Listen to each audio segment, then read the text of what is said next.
नमस्कार दोस्तों, मैं आपका दोस्त रजनी शुक्ला आपके अपने यूट्यूब चैनल जीएस मैनिया में आपका स्वागत करता हूं।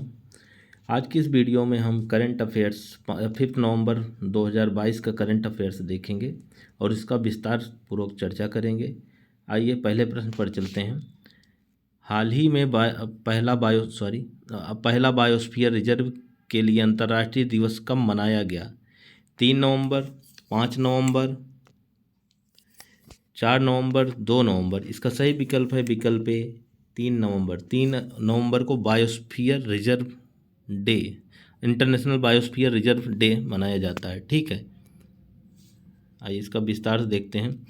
3 नवंबर 2022 को पहला बायोस्फीयर रिजर्व के लिए अंतर्राष्ट्रीय दिवस मनाया गया है। ठीक, ये पहला बायोस्फीयर रिजर्व के लिए अंतर्राष्ट्रीय दिवस मनाया गया है। इस दिवस की घोषणा यूनेस्को द्वारा 2021 में 41वें सत्र के दौरान किया गया था। ठीक,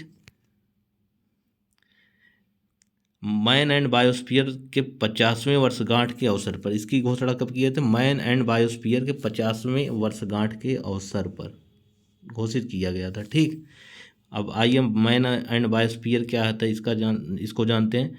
मैन एंड बायोस्फीयर कार्यक्रम अंतर सरकारी वैज्ञानिक कार्यक्रम है। ठीक है, ये जिसे यूनेस्को द्वारा 1971 में शुरू किया गया था। कब शुरू किया गया था? यूनेस्को द्वारा 1971 में शुरू किया गया था। इसका उद्देश्य क्या है? लोगों और उसके वातावरण के संबंधों में सुधार के लिए वैज्ञानिक आधार स्थापित करना है। ठीक है, इसका उद्देश्य क्या है? लोगों और उसके वातावरण के संबंधों में सुधार के लिए वैज्ञानिक आधार स्थापित करना है। ठीक, बायोस्फीयर रिजर्व क्या होता है? बायोस्फीयर रिजर्व एक स्थलीय, समुद्री और तटीय पारिस्थितिकी तंत्र वाले क्षेत्र को कहते हैं। ठीक, बायोस्फीयर रिजर्व क्या होता है? स्थलीय, समुद्री और तटीय पारिस्थितिक तंत्र वाला क्षेत्र। ठीक, नेक्स्ट 2 से 3 नवंबर 2022 को कहाँ पर इंडिया केम 2022 सम्मेलन का आयोजन किया गया? नई दिल्ली, पणजी, मुंबई, सूरत। इसका सही विकल्प है विकल्प ए नई दिल्ली। ठीक, आइए इसका विस्तार देखते हैं। इंडिया केम 2022 का आयोजन दिल्ली के प्रगति मैदान में किया गया।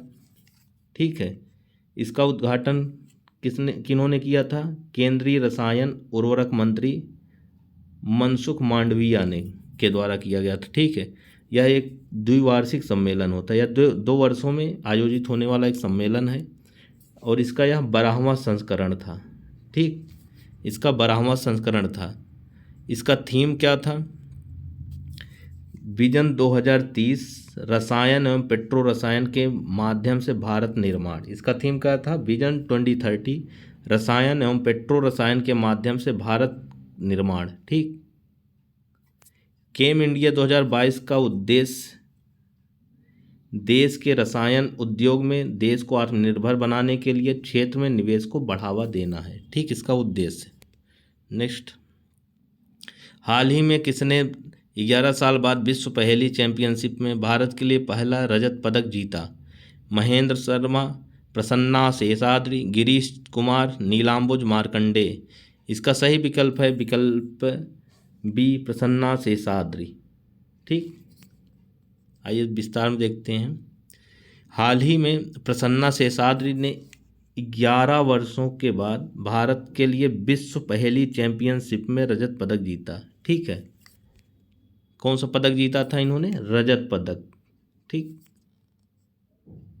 और इस खेल का स्वर्ण पदक कौन जीता था? इस खेल का स्वर्ण पदक जापान ने जीता था। प्रश्न आ सकता है कि विश्व पहेली चैंपियनशिप का स्वर्ण पदक विजेता कौन देश है? वो था जापान। जापान के कौन?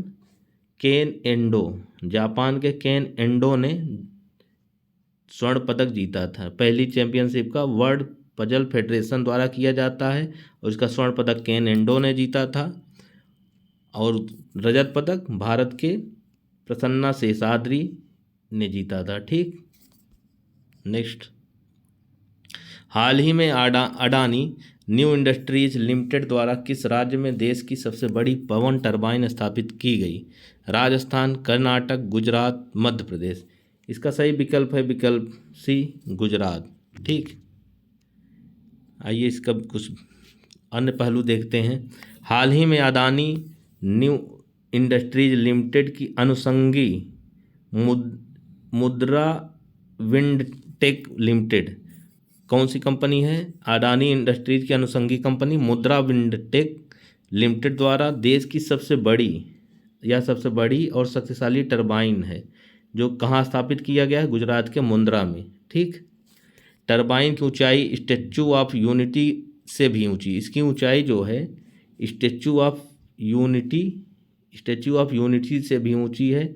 इसकी ऊंचाई कितनी है? लगभग 200 मीटर है। ठीक, और इसकी विद्युत उत्पादन क्षमता कितनी? 5.2 मेगावाट। ठीक, नेक्स्ट, कौन स्वतंत्र भारत के पहले मतदाता ने अपने घर से पहली बार बैलेट पेपर से मतदान किया था, जिनकी हाल ही में मृत्यु हो गई? अभी हाल ही में मृत्यु हो गई। शैलेंद्र सिंह सोलंकी, अनुपम राजन, रघुनाथी देवी, श्याम शरण नेगी। इसका सही विकल्प है विकल्प सी, श्याम शरण नेगी। ठीक, 3 नवंबर 2022 को फिक्की ने किसे अपना अगला अध्यक्ष नियुक्त किया? संजीव मेहता, शुभ्रकांत पांडा, ब्रह्मानंद मिश्र, नवीन पवार। इसका सही विकल्प है विकल्प बी, शुभ्रकांत पांडा। शुभ्रकांत पांडा को फिक्की का नया अध्यक्ष नियुक्त किया गया। हाल ही में शुभ्रकांत पांडा को federation of India chambers of commerce and industries का नया अध्यक्ष नियुक्त किया गया है। फिक्की क्या है? फिक्की के बारे में जान लेते हैं।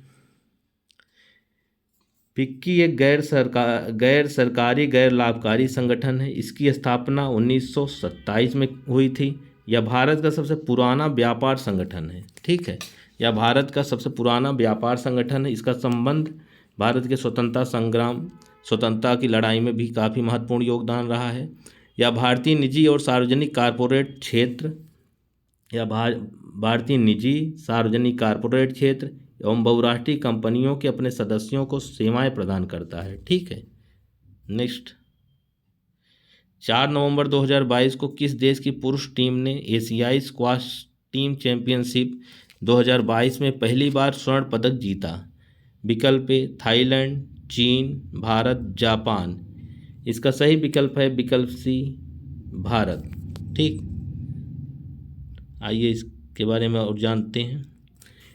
4 नवंबर 2022 को सौरभ घोषाल के नेतृत्व में भारतीय पुरुष टीम एशियाई स्क्वैश टीम चैंपियनशिप 2022 का फाइनल कुवैत को हराकर, किसको हराया था? कुवैत को 2-0 से हराकर पहली बार स्वर्ण पदक जीता है। ठीक, पहली बार स्वर्ण पदक जीता।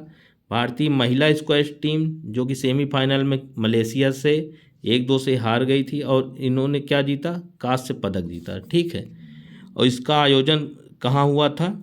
इसका आयोजन दक्षिण कोरिया के चियांगजू में किया गया था। यह कौन सा संस्करण था? 21वां संस्करण था। ठीक, नेक्स्ट, इजराइल के नए प्रधानमंत्री कौन होंगे? Benjamin Netanyahu, Yair Lapid, Naftali Bennett, Isaac हजग।